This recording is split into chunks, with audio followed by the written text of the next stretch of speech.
You lock me keyboard we come Elsa Beach me district ma pat mati Acholi lock ki ma kwaro lokom kech ma oporo itong ko malame Uganda tirane lo Acholi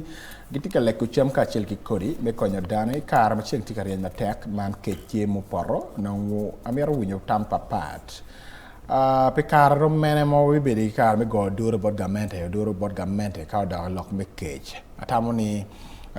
it is high time we started now thinking about ourselves without bringing in government. PN lock me yenyo cham no me po bet teach pa government me yenyo cham mi dogi. You know me rekate ki yo mo eken pen yang chama no government po bet ga konyo kware wa gen go beri kar me yo mo eken me ani teno ma gen go nywalo ka che ki li kwayo ma megi gen go gwa ke on ma be. Oringe amero wache lock me cage kita padano ke cage is quite an absurd story. PM ya gago ki wachoni dano piero we dek. Ya Acholi Sub-region generally dongo talk ke cage. Ikara moja ki wacha dana par ngwendo talk ke cage. In narrowly the figure is higher on the Acholi side. Ati penye ke ni ngo matika time. Lutiro manero goyo ma pigi raun wa bere nyo ginen chalo gen matie giduata dong terwa ka wachi ngo motime mi achiel ala mi piny ron bere timarach wato yano kot kar ma chwe kwere po angeyo kar ma du kwere po angeyo dano bere no guyele gu chere poroda wo pero kodi ento ching obino balo nyo ching ri article rema mo wachi pera nyogi eka bichiel. E karma enong biago ni kot na miro chueo wek chamero o ileni anyogi weo jingo eka bichiel weng genete mede tuor dian charo chamo wek e jwe wek da pet ngo pet kori mukene but a period ma ero ber ka biak ne gwena nyogi do bale wek kot chwe wek pet mo ni kot po chwe da ko ter dwe rio kada kor furu chako chwe la woni chi daro no tika yele kaner meni jimeni wa ki kero berutie cham onyo lego cham yang no pitijien pacholi onyo piko malame Uganda PM dano ngeni wapet liato moyo wapet guana Caritas wapet jim makoman ne ngeni pet full ge pet ngo weka cham diro porutie no people can play around with the food system ento gir madong te maraj kini no ringi mana nera yeni mi achiel 144 fu mati mi ario wape ka furu chamni wafu kumbe dek mono miro betie ka chalo kumbe we are battling issues of malnutrition pange kara klo ko leba choli ento no miro bet ki bo no miro bet ki malakwang no miro bet ki tulagi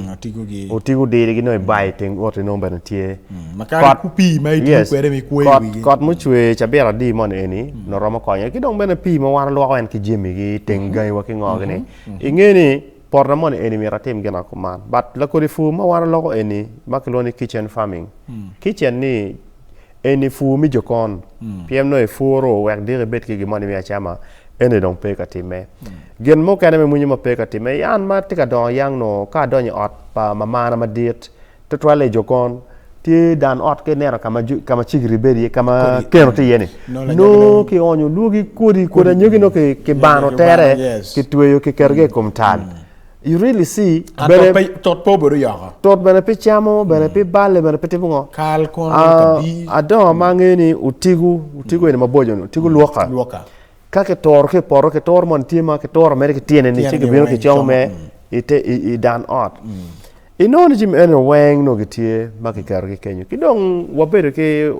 kilone chiel yes makikar ino chalo opago ke ngoge ku derge kikar me chike kar ke mere malo kenyo. Now that was one way of storing seeds on your seedlings your seeds well not seedlings PM seedlings don't ti kodi mudani but ka ini ne kodi kitika gwakone kumano ko bedi nga matiki kodi PM wano korne teke koro chwe wachak dong ngiyo kono ke gena ngo anyugi mon matiki nyingini inde chako chere dukan pa wegne ka welo ne ero ke o kono benda no bene kodi no no kino kene kodi bene pe kinini ine wachero ka gamo kodi no ki board jomi Uganda Prison Service because they are the biggest producer of seedlings tinene chi ngo matika tema we wano pe ka gwa kokori mamego machani watie ki lok ni we should really look at the ecosystem pa dere wa logo system wa mi farming and then also in general makona geoloka atam we should stop nomadic farming. In nomadic farming yang ki wa nomads move from place to place no kete gwa kole mamegi tin go cer kama ko man dir go cer kama man lobo mamego bene fu endo chakeo dano furu min no chene. And whoever is in farming to get money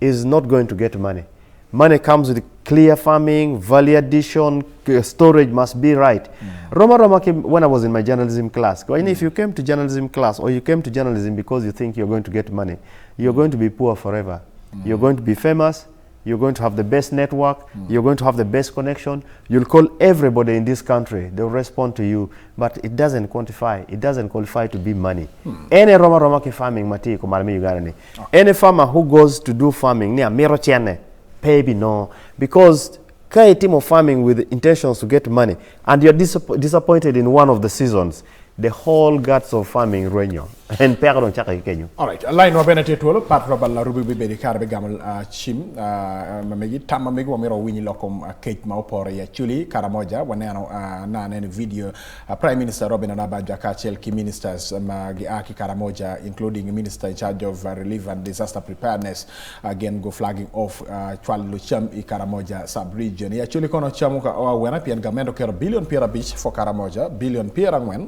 ke wiye pia chuli wena ma cham oka o ite me achili mana ngo magron be kar mete apart from ko cham